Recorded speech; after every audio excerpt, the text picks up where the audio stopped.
Bos días, galegos. Aquí, sempre en Galicia. Audición radial ao servizo do arte e da cultura do povo galego que dende o 3 de setembro de 1950 é transmitida todos os domingos.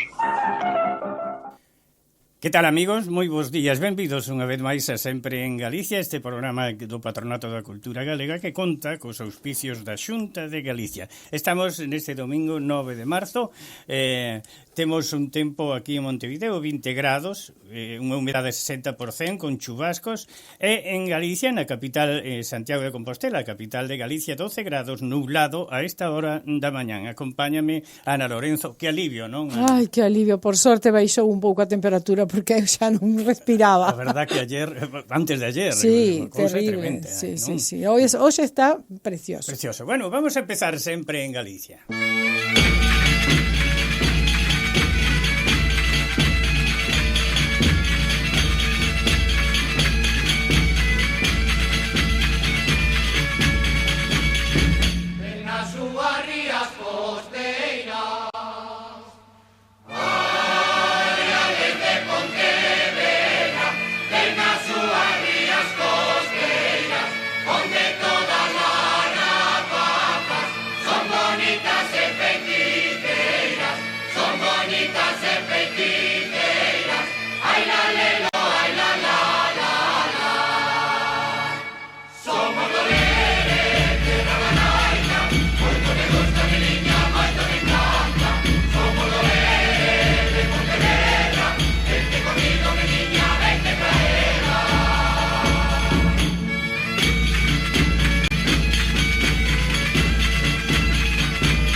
Celebrouse onte o Día Internacional de la Mujer.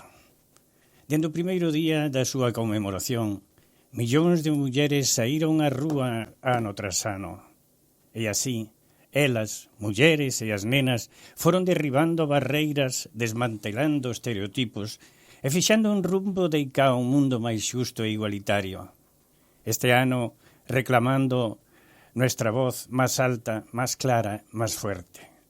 Trátase, amigos, de reivindicar os dereitos da muller, de todas as mulleres, recordando que as violencias de xénero son a expresión máis amarga da sociedade machista. En España, hasta fai 50 anos, a liberdade das mulleres estaba condicionada polo chamado licencia marital.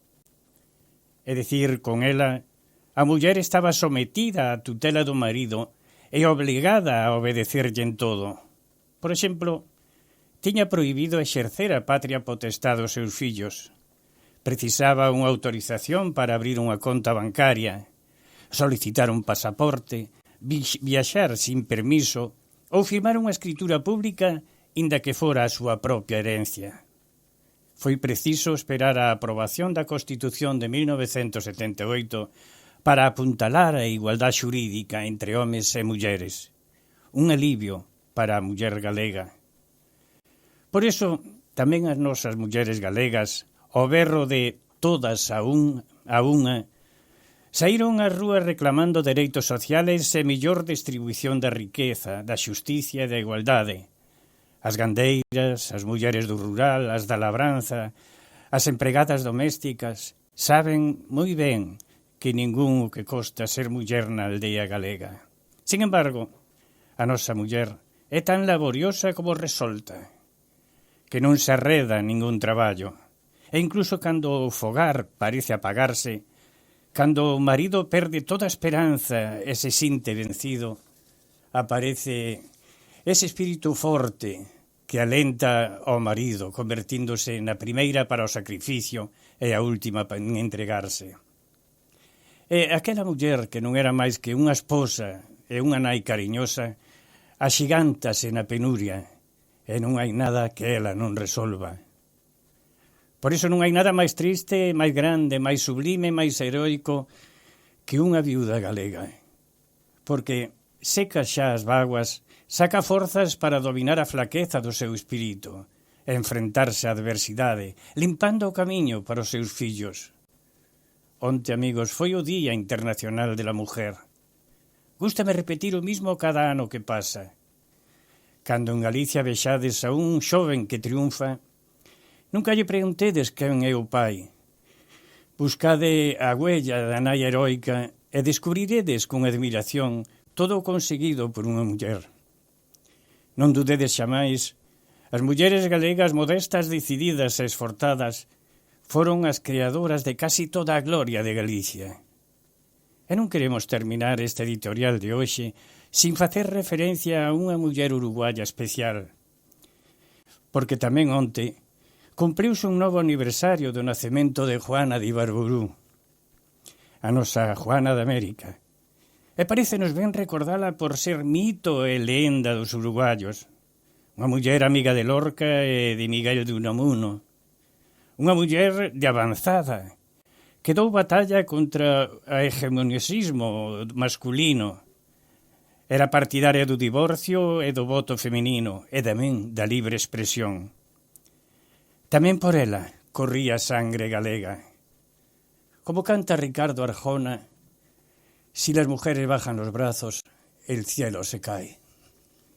Ai, meu geiteirín, inda me acorda cando baixabas polo monte abaixo e viñasme ti dicindo: bota carne no pote, Marianiña, bota carne no pote, Mariana, un molete enteiro enservelletado, unha bota de viño chupaime.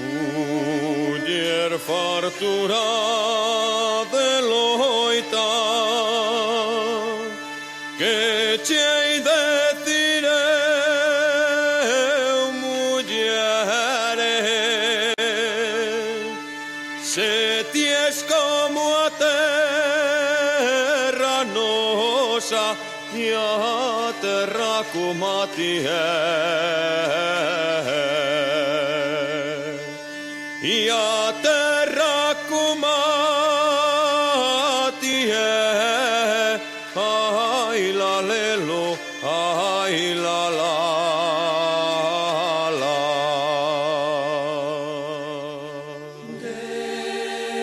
Deixei vos entrar mas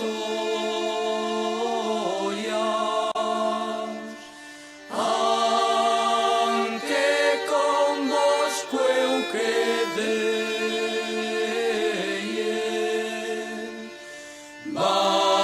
Valeira quedou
te deitaches coa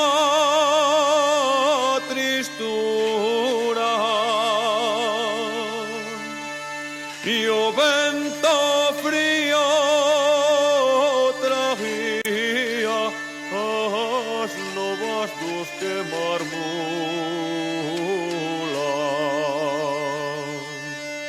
as novas dos que marmulan. Ai la lelo, ai la la la.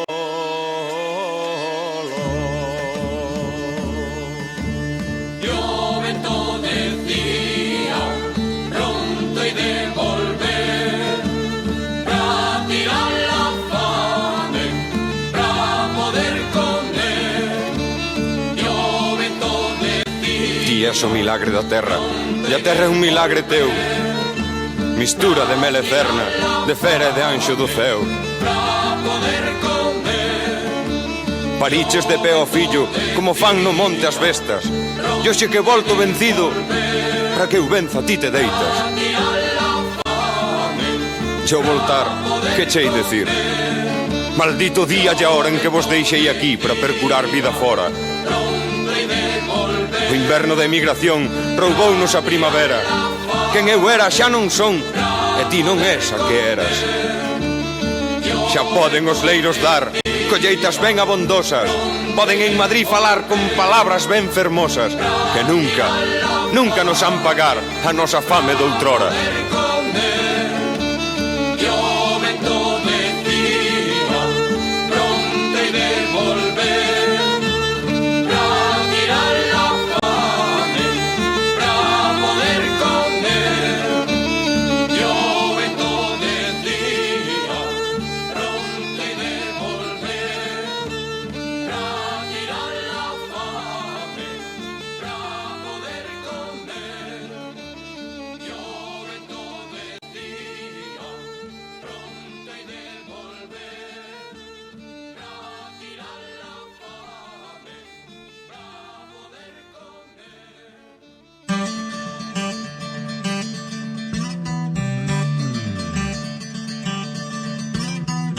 Bergantiños es la ortopedia más completa del Uruguay. Todo tipo de prótesis, férulas y ortesis, miembro superior e inferior. Bergantiños tiene los técnicos más especializados para atenderlos en sus flamantes consultorios. Bergantiños, Chanay Joaquín de Salterain, teléfono 24002739. Hola, desde Cucha te queremos invitar a que formes parte de nuestra comunidad en YouTube. Cucha TV es nuestro canal de comunicación que te hará conocer de primera mano todas las novedades de tu compañía amiga. Suscríbete y hacé como miles de uruguayos que ya integran la gran familia de Cucha TV. Cucha, siempre iremos contigo.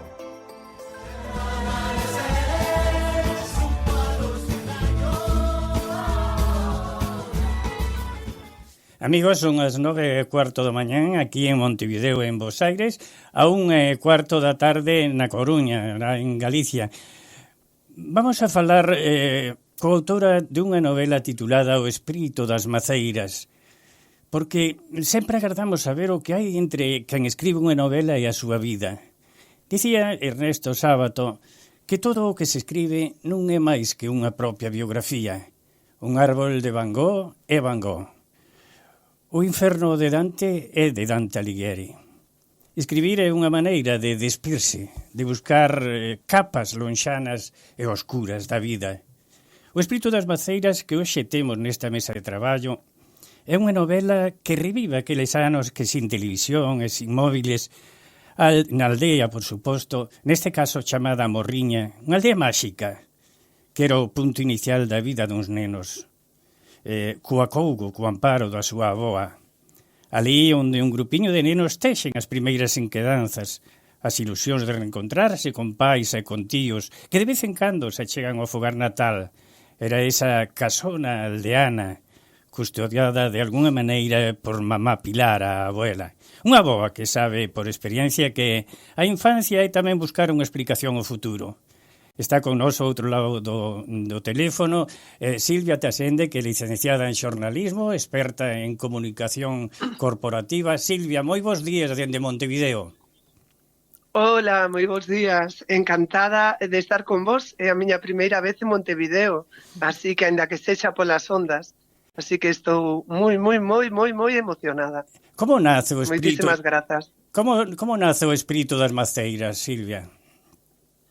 Pois, bueno, como diste, ao final escribir e tamén falar dun mesmo, neste caso, pois sí que é unha novela que ten un componente autobiográfico moi grande, porque parte, bueno, da aldea que aquí se transforma en Morriña, como diste, o nome é Morriña, porque esa aldea, ese lugar, ese espazo ao que unha das protagonistas, xa maior, bota en falta, e daquela é un nome simbólico, pero é esa aldea na que foi feliz, correndo polas súas corredoiras, montando en bici por vez primeira, aprendendo a nadar no río.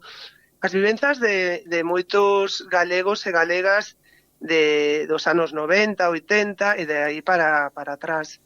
E precisamente, pois sí, pois digamos que parte de todas esas vivenzas, e moitas delas, pois, bueno, son recordadas e outras sí que son tamén parte de fantasía.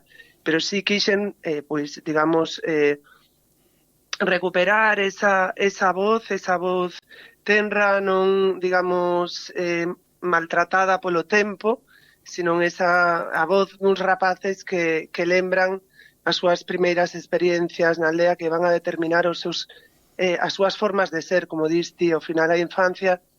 Todos fomos nenos ou somos nenos, só que algúns non o lembramos, non? Que diría. E daquela, bueno, pois sí, parte desas vivencias. E como dixeches ti, uns rapaces que pasan os veráns na aldea, as súas vacacións, cuidados por unha avoa que se chama Mama Pilara, que o nome tamén é simbólico, Pilar, é o sostén da familia. E Cocán, que é un pastor, que se chama pastor porque é o pastor do rebaño da familia, non? Que aquí na novela chamase Aboi. E sí, é parte de iso. Non sei se ti te sintes reflectido de alguna maneira tamén na túa infancia, na túa aldea, en la que fora anterior. Por suposto que sí. Silvia, a túa novela ten, que agradezcoche que me hubieras mandado, e máis con ese ramiño de flores que é o prólogo da túa novela. A novela ten unha lectura áxil, entendible, non? Onde os personaxes van debuxando ao longo das páxinas non só a súa vida, os seus primeiros movimentos na vida, nese pequeno espazo que é a eira de Morriña, da aldea de Morriña, un formidable retrato da vida e costumbres da aldea que, de alguna maneira, faime lembrar a min como lector a Balbino, no? Un neno de Neira Vilas. Podía ser un deses nenos tamén, no? Cabía na túa novela un persoaxe como Balbino? Sí, bueno, sí, certamente, isto sería unha seguinte xeración, estos serían como os fillos de Balbino, non? No sentido de que estos rapaces que volven á aldea non viven ali, Balbino vivía ali. Estes rapaces volven á aldea, os seus pais deixaron a aldea para estudar, é unha primeira xeración, porque como ti ben sabes, digamos, pois teñen a sorte de que os seus pais pois saíron da aldea nos anos 60 para ir ás universidades, cousas que moita xente daquela ainda non podía, pero bueno, digamos que a historia que se conta aquí é pois dunha clase media, non? Duns fillos, en este caso dun neto dun médico de aldea que logo morre prematuramente, pero bueno, que os fillos sí poden estudar e mellorar a súa vida, e os fillos de esos, ou digamos os netos de esa muller, ou os fillos deses homes que deixaron a aldea nos anos 60 e moito, pois para estudar na universidade, ou nos anos 70 para estudar na universidade, pois volven á aldea pois polas vacacións, non? E tamén o contraste que eles de vivir nas cidades van á aldea, e tamén agora parece que non, porque agora quen vai a unha aldea galega ti o saberás, hai conexión a internet. Ahora parece que todo iso, toda esa distancia que había antes entre o que sei, a Coruña ou Vigo, Santiago e calquera das aldeas de alrededor, parecía que facías viaxes pois no tempo, porque había unha diferencia increíble entre as cidades e as aldeas estaban sen asfaltar, en moitas non había pois, nin baños, nin auga, nin farolas no exterior. Isto non fai tanto desto, non? Estamos falando de fai o mellor 50 anos, claro, 40 anos, incluso 35. Daquela, bueno, pois todo este cambio en aquel momento era moito maior, agora, pois, obviamente, menor. Eses rapaces, pois, tamén veían esas diferencias entre as cidades nas que vivían e, digamos, a aldea que volvían, pero era unha aldea, pois, para eles, pois, na que se sentían ceibes, digamos, na que aprendían todo o esencial da vida, non? Non no colexio, ás veces, aprendemos cousas moi accesorias, que lle damos moita importancia, pero realmente ali aprendían a ler o libro da natureza, que é o máis interesante de todos.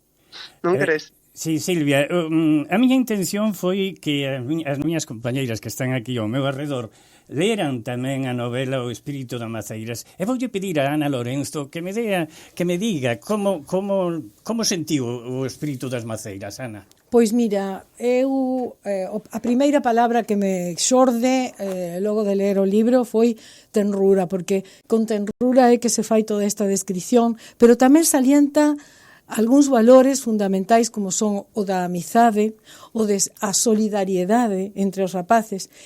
E hai un feito importante que, sen facer unha descripción exhaustiva do fenómeno, fala de emigración. Fala de emigración dun xeito con momentos puntuais. Aquí no libro, por exemplo, hai unha frase que di, para min foi así, moi reveladora, non? Que di... Bueno, non sei onde está, pero como que... Sí, na página, creo que entre a 62 e a 65 non, mira, fala de Uruguai, ou sí, así, máis ou menos, creo que está por aí. Non, mira, fala de Uruguai. Mira, sí. Mira, o que a frase que eu quería comentar era: poderíase dicir que Montevideo era un lugar da parroquia do Outeiro que non se podía ver. Claro que sí. O seja, noutra parte do libro fala de, bueno, desde ali, desde a casa, vese tal, vese cual, vese... Pero Montevideo tamén era parte da parroquia, claro. Só que non se podía ver, o seja, esa conexión é tan forte que era parte da parroquia. E teño que dicirche, Silvia, que aquí moitísimos galegos, non sei se non podería decir case todos, tamén tiñan o seu pensamento en Galicia case sempre. O sea, esa conexión claro. Sí, non se perdeu. Por suposto, fala de cousas doutra época, non actual, como o do teléfono, claro. Que para mamá Pilar era un milagre que se poidera falar con América, pero a pesar diso, moitas das cousas que se contan no libro, todos sabemos polos nosos pais, polas nosas nais, que foron así. Hai un caso curioso que conta don Miguel de Unamuno, de que unha vez na plaza de Abastos de Santiago de Compostela topou unha nena pedindo limosna. Preguntoulle don Miguel que che gustaría ser cando sea grande. Ela dixo, cando sea grande vou para Montevideo. E dixo don Miguel, para Montevideo, pero por que non vas para Madrid? Non, señor, que Madrid está moi lonxe. Bueno, outra exactamente. Sí. Era como unha cousa moi cercana. Silvia, canto de ti hai nas maceiras, nesa aldiña morriña, canto hai de ti? Pois xa digo, hai moito, hai as miñas primeiras experiencias vitais, as miñas raíces, eu son tamén unha árbore con raíces porque o meu pai fíxome cuidar, partícipe desas terras, fíxome cuidar delas de algún xeito, no sentido de que en setembro tiña que ir a recoller as mazás e gardalas pois en cestas no no fallado, pois tiñamos que regar o predio que non había rego automático para axudar a miña avoa. Todas esas cousas ao final fanche responsable dunha pois dun patrimonio emocional e dun patrimonio físico, e daquela nese sentido hai todo de min. Volvendo, si me permites, ao de antes do Uruguai, que sí que me parece, dado que estamos falando para o Uruguai, moi importante, é realmente como percibín eu cando era pequena, e un pouco que quixen, precisamente esa tenrura da que falaba Ana. O libro é sinxelo, pero é tenro, é o que pretendín que realmente mantivera esa tenrura de cando falan os rapaces que falan sin filtros, non? Claro. Daquela, nós sí que percibíamos que o Uruguai formaba parte de nós. Os meus bisavós emigraron ao Uruguai, agás con todos os seus fillos, agás con meu avó, Claro. que, bueno, que foi, pero volveu porque, quería estudar en Santiago medicina e logo foi a estudar a Madrid, tamén a especialidade, pero quero dicir, os meus avós chamaban os americanos, Claro. ¿no? E a miña avó americana volveu para morrer na parroquia, ali, Sí. en Oca, que sería o correspondente a Outeiro, non? Daquela quixo volver ao final da súa vida, pero o meu bisavó aínda está en Montevideo, como toda a miña familia, todos os tíos do meu pai, todos están en Uruguai. Eu solamente teño aquí pois a familia que bueno, digamos os irmáns do meu pai e os meus curmáns e os fillos dos irmáns, pero todos esos outros irmáns do meu avó que tiveron fillos, etcétera, esos están aí en Uruguai. Polo tanto, era así o que se vivía. Dime, sí. En Montevideo está o conocido Bartasende, non? Tío avó teu, na novela biográfica, o tío Chucho emprende entre vaguas o camiño de América pensando que nunca máis pode volver a verse. Tal vez nos este escoitando Martín, que viña a ser segundo primo teu, claro, pensando que nunca máis. Sin embargo, esta novela, ao meu entender, foi tamén un gancho familiar, non? Unha liana na que se foron prendendo familiares teus. Como recibirías a estes protagonistas? Como recibirán esta novela túa? Home, pois eu creo que con cariño. Sí que é certo que me faltan moitas pezas para que sexa, como decimos, ten unha parte biográfica, pero unha parte ficcionada, porque pero sí que hai un cariño que se ve aí, que está feito tamén partindo da realidade que eu teño, porque falta memoria viva. Xusto cando máis me empezou a interesar isto, pois igual que lle pasa, por exemplo, acabas de falar de Martín, do propietario, que me puxen en contacto tamén con el do actual Bartasende, e a ambos faltanos, pois claro, a memoria viva, porque xa non temos os nosos maiores con nós, pero de alguna maneira, pois efectivamente, o Bartasende que tanto éxito colleitando despois de 100 anos, non? Pois, ou casi 100 anos, non chega, pero creo que debe estar aí preto, pois é a memoria viva tamén da migración, de todas aquelas persoas que deixaron a aldea porque querían buscar un mundo e un futuro mellor, e outros que, bueno, pois que faltanme datos, xa che digo, sobre algúns datos, non, importantes sobre a familia, pero aínda ao mellor os podemos ir recabando, pero digo isto porque prodúceme moito interés o viaxe dos meus bisavós, e non teño a quen preguntarlle, porque viaxaron todos xuntos. Ajá. Non foi como noutros casos que vai de un en un asentándose e chamando polos outros. Eles foron todos xuntos, un montón de fillos e os pais, non? Non parecía que houbera moitos problemas económicos aí. Non parecía que fora a típica viaxe que se facía na época. Daquela eso ainda me produce máis interese. Bueno, por suposto, imagino que notarán o cariño que hai posto aí. Non sei se saberán lelo en galego, pero creo que o galego leído é moi fácil, moi doado. Sí.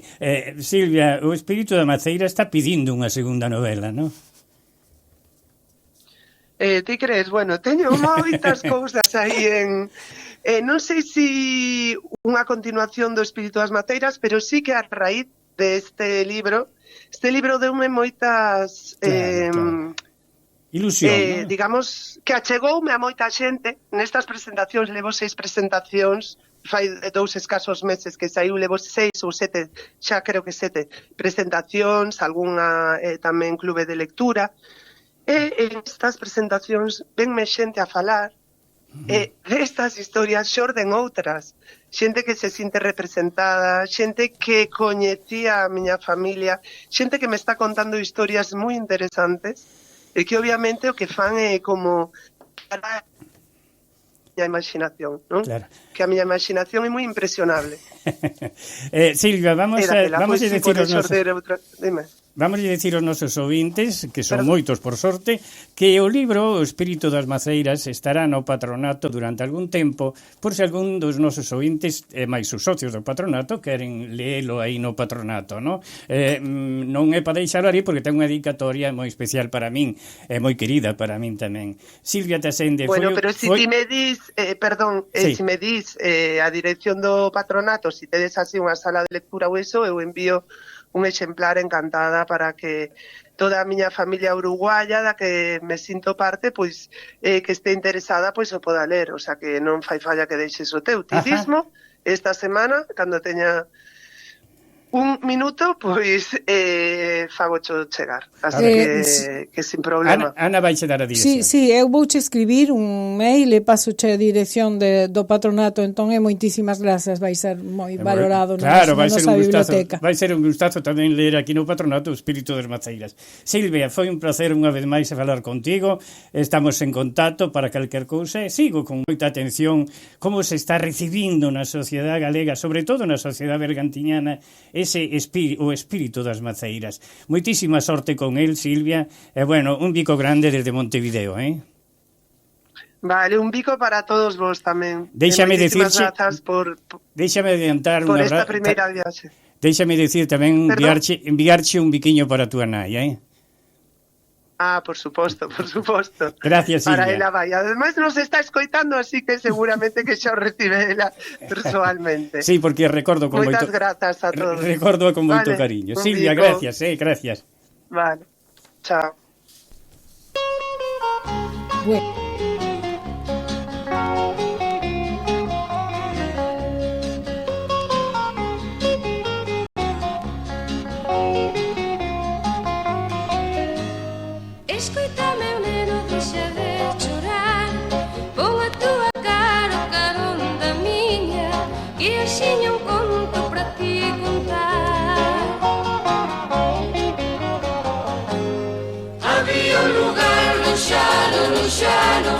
Onde os homens tiñan bestas e cabalos, e vacas e bois, ovellas e cabras, e telas labradas onde traballar.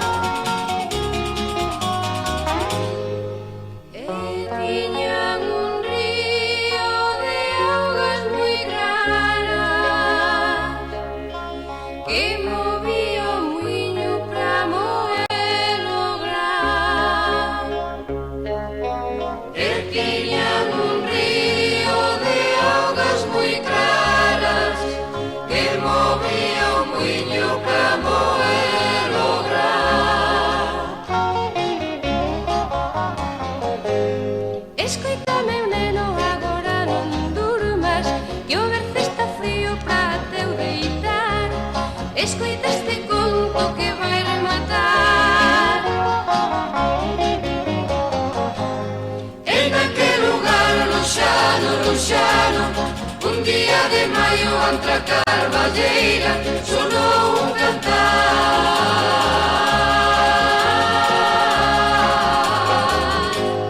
Que todos os nenos sorrían sempre, pois son a semente do vindeiro mañán. Que todos os nenos sorrían sempre, pois son a semente do vindeiro mañán. E así terán bestas e cabalos e vacas e bois, ovellas e cabras e terras labradas onde traballar.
Son a semente do vindeiro mañán.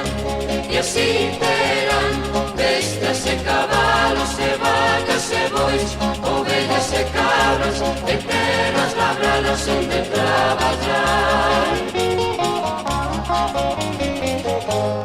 Que todos os nenos sorrían sempre, pois son a semente do vindeiro mañán. Que todos os nenos sorrían sempre, pois son a semente do vindeiro mañán. Que todos os nenos sorrían sempre, pois son a semente do vindeiro mañán. Que todos os nenos sorrían sempre, pois son a semente do vindeiro. Bueno, amigos, vamos agora cas novas que nos chegan dende Galicia, e esta é importante. Presentan o catálogo de peregrinacións marítimas pola ría de Muros e de Noia, Ana. A Ría da Estrada e a Asociación de Municipios do Camiño da Ría de Muros presentan o primeiro catálogo de peregrinacións marítimas a través da Ría de Muros. O catálogo ofrece peregrinar a Santiago a través dunha ría e uns portos cunha longa tradición xacobea, especialmente o de Noia, que no seu momento foi o Portus Apostoli de Compostela, unha travesía que rememora a que seguiron miles de peregrinos desde os tempos da Segunda Cruzada e que está amparada pola Oficina do Peregrino. De feito, basta con completar 90 millas náuticas en veleiro, selar a credencial do peregrino nos portos que marque a ruta e realizar a pé polo menos os 12 últimos kilómetros entre Bertamiráns e Santiago para obter a Compostela. O Grupo Istagra elaborará para o Goberno un censo estatal de vítimas da guerra e a ditadura. Sí, o Grupo Istagra pertence á Universidade de Santiago de Compostela e será o encargado de elaborar para o Goberno de España o censo estatal de vítimas da Guerra Civil e a ditadura para o período 1936-1939, así como tamén teñen unha proposta metodolóxica para ampliar o censo ao período 1940-1942, ambos os espazos de tempo con maior número de vítimas mortais. Este encargo supón o recoñecemento a un esforzado traballo de décadas para arroxar luz sobre o período máis negro da historia recente, co obxectivo de reconstruir a memoria democrática.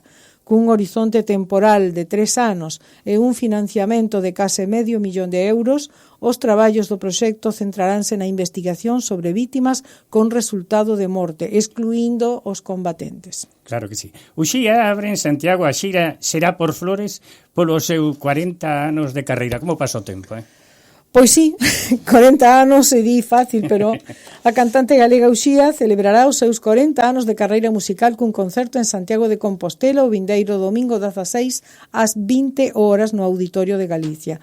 O evento marcará o inicio da súa nova xira titulada Será por Flores, que percorrerá diferentes cidades de Galicia e Portugal con posible proxección internacional. Bueno, vamos agora a colectividade, ¿no? A nosa Sí, colectividade. lembramos que Xavier Díaz estará en Montevideo dando un recital na Sala Citarrosa o vindeiro xoves 13 de marzo. Aínda quedan algunhas entradas, supoño eu, pero bueno, non hai que dormirse porque faltan apenas 4 días. Xavier Díaz en Montevideo o vindeiro xoves 13 de marzo. E logo temos as novas do patronato. Mañá luns ás 17 horas, ás 19 horas, ás 7, ás 19 horas, presentación de cursos. Os cursos do patronato preséntanse mañá, os cursos para todo o ano, ali estarán todos os profesores das diferentes materias, dos diferentes cursos, entón animamos a todos a estar ali no patronato ás 7 da tarde para poder saber, bueno, cando comeza cada curso, de que vai a cousa este ano, poder anotarse tamén. Así que mañá ás 7 da tarde. E tamén esta semana, o venres 14 ás 19 horas, a presentación do libro de Yolanda Díaz, que leva por título Decidín desvelar o proceso. Esta presentación de libro contará coa participación do doutor Carlos Zubillaga Barrera. Así que será unha actividade moi importante que terá lugar no patronato o vindeiro venres ás 7 da tarde. Bueno, hai un refrán que dice: bendita tú eres entre todas as mujeres. Onte foi o Día das Mulleres, hoxe estou rodeado de mulleres desde que empezou a edición hasta el. Dentro de un pouquinho poñemos un tema musical. Poñemos un tema e temos outra muller. Temos aquí unha visita moi especial en Sempre en Galicia, despois deste tema musical.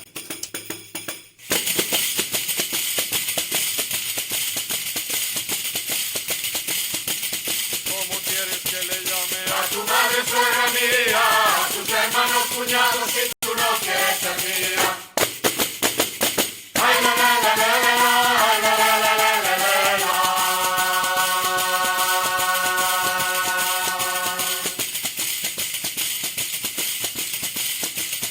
Arrulada, extendida, nunca la verás casada, ni importada en rama verde, ni de verga y agua clara. Ay, la, la, la, la, la, la, ay, la, la, la, la, la, la, la.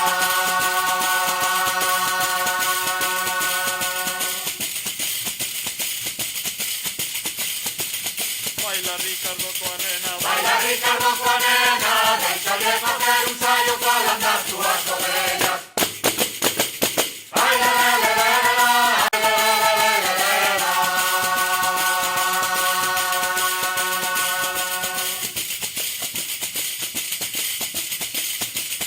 ¿Para qué mandas tocar las campanas del olvido si no puedes apagar el fuego que has encendido? Ay, la, la, la, la.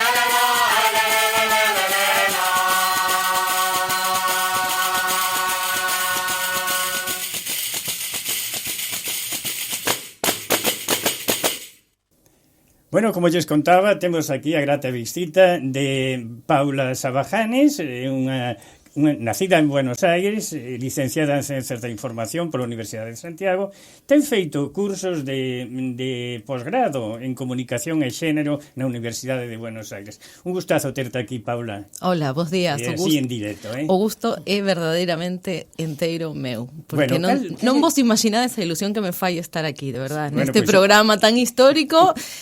Non podo creer, de verdade. Moitas gracias pola invitación, quedará na memoria xunto con algunha outra cousa moi importante. Bueno, pregúntase, Paula, o motivo da túa presencia, pois estuveche no patronato tamén, non? Sí, fun ao patronato outro día, fun facer unha entrevista dunha serie de entrevistas que estamos facendo co Instituto Galego de Análise e Documentación, o IGADI, que é un instituto que se dedica a analizar a deseñar igual ou propoñer algún deseño das relacións internacionais de Galicia, como nos vemos nós, como nos percibimos no mundo.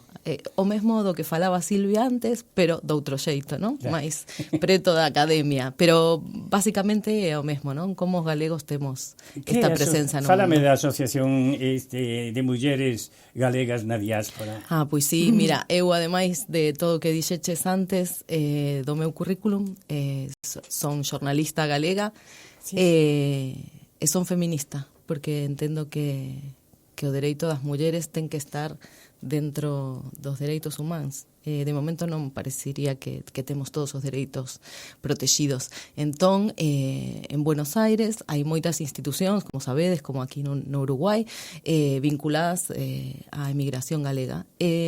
Pensamos nun momento que algunhas de nós tiñamos ese desexo de xuntarnos e de falar destes temas que non se estaban abordando o que non tiñan moito espazo no conxunto ou nalgunhas das institucións.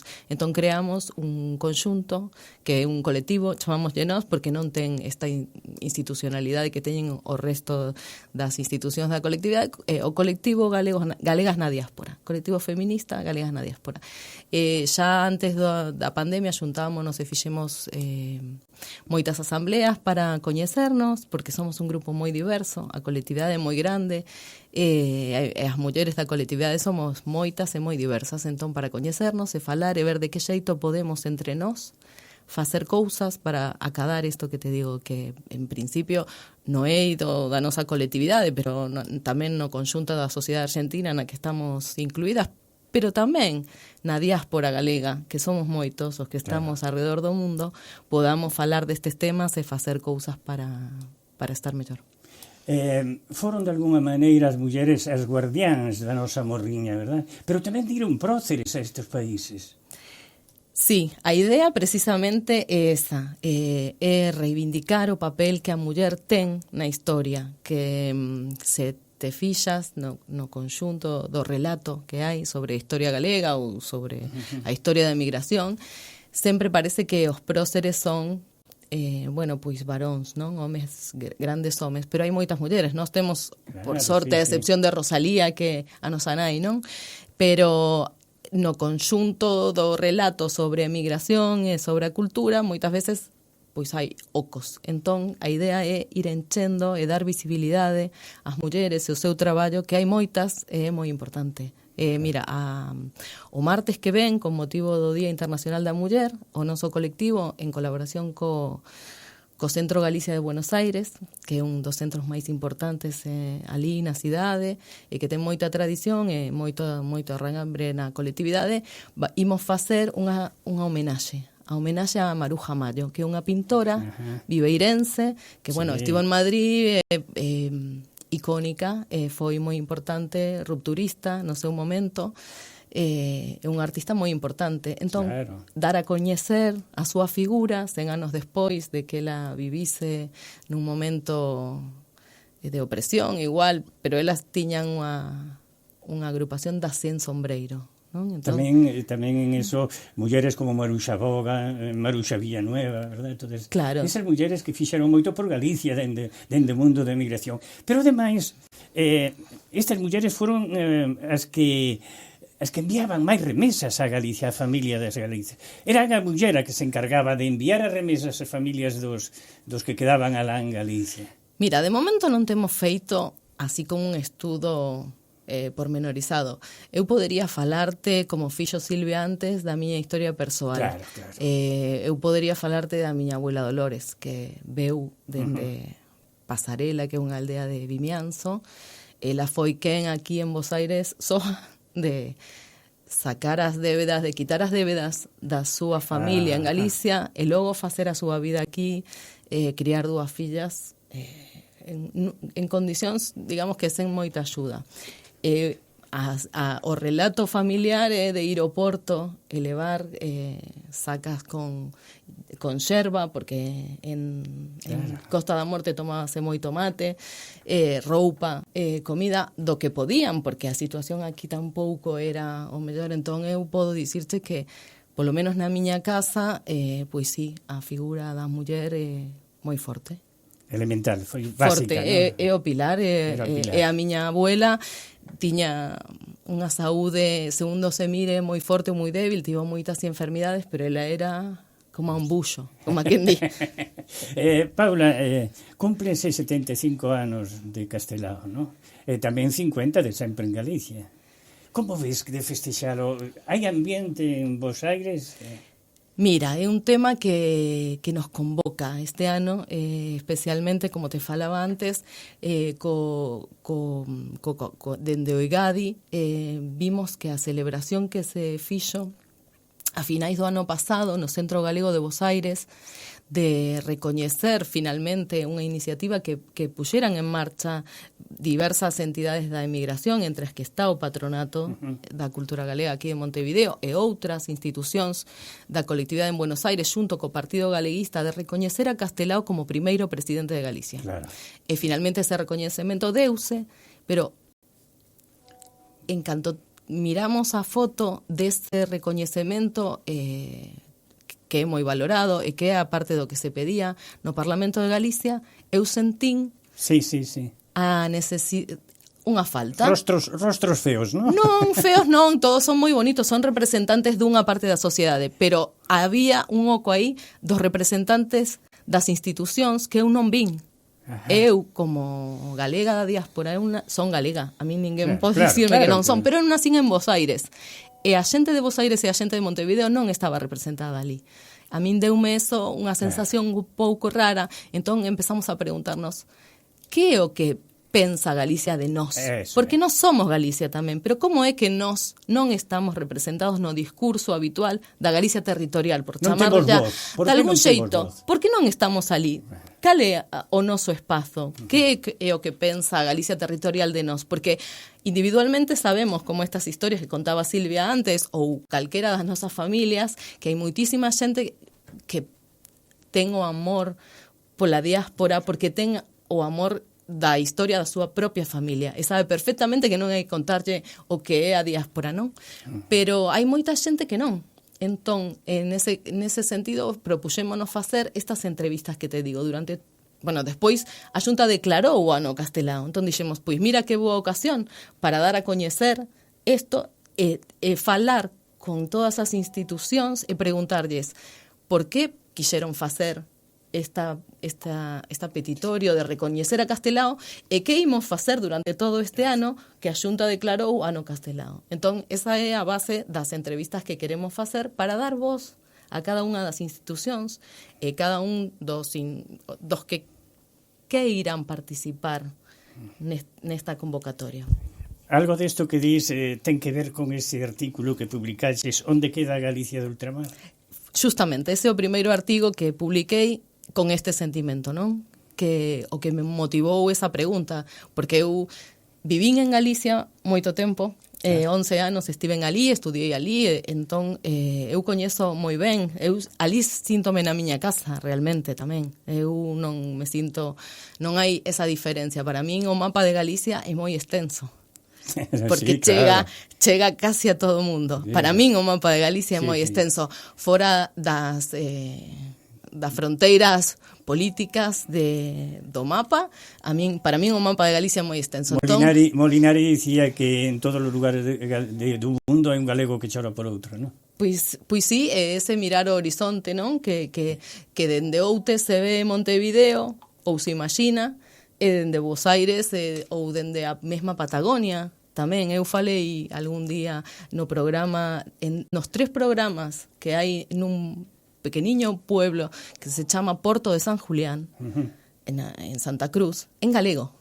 Claro. É galego. E ali tamén é Galicia. Claro. E non se pode desmentir. Entón, claro, como é que a Galicia territorial non é quen de ver iso? Algúns da Galicia territorial, pero cando eso toma forma no Parlamento e nos representantes das principais institucións como o Consello da Cultura Galega ou os representantes dos principais partidos políticos, eu digo, isto non está ben.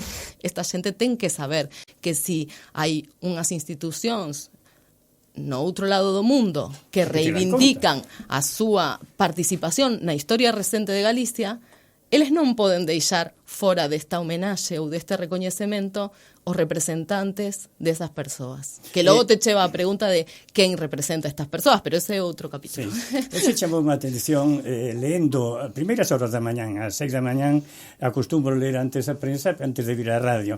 A Voz de Galicia titulaba así: parece pouco delicado que Rueda entregara as compostelas aos nenos de Bos Aires xustamente no Club Español e non no Centro Galego. Que che parece esta idea? Pois eu comparto completamente a dúbida.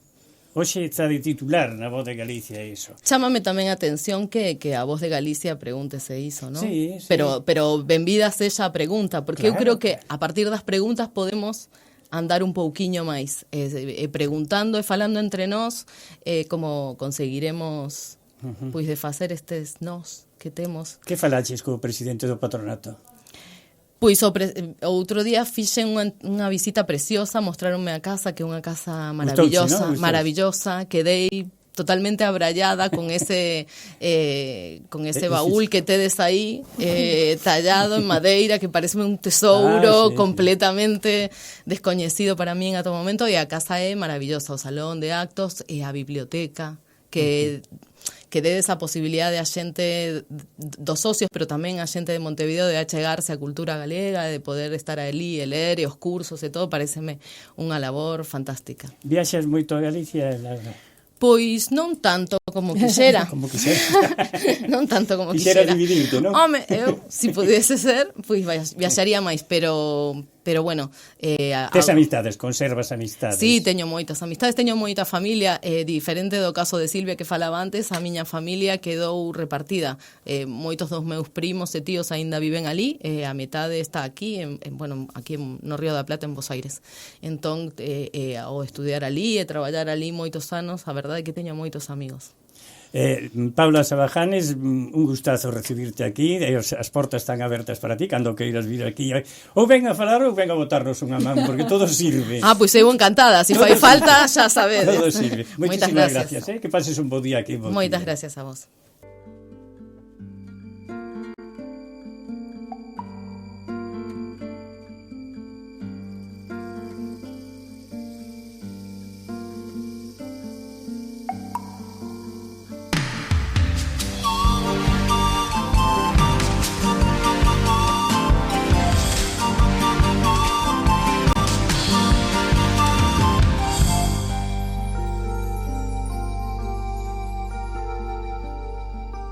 Quen dixo que todo está perdido?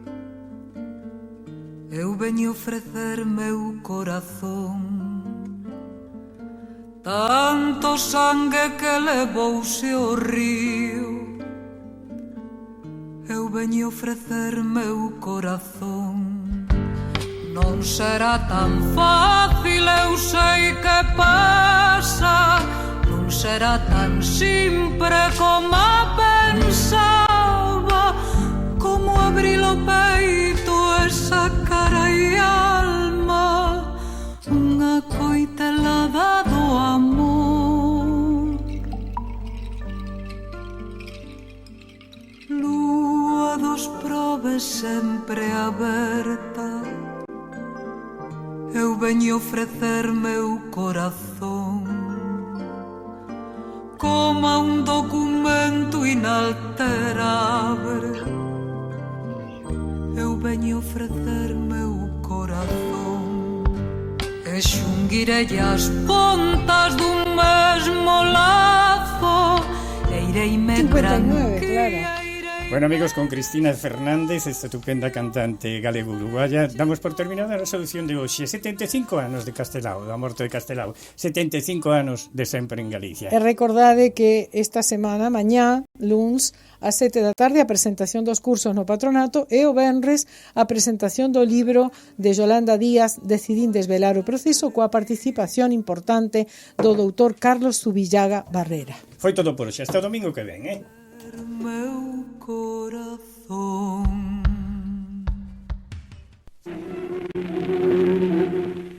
Sempre en Galicia, fina a súa audición de hoxe e voltará o domingo ás 9 da mañán para traervos verbas e cantigas. Saúde e terra.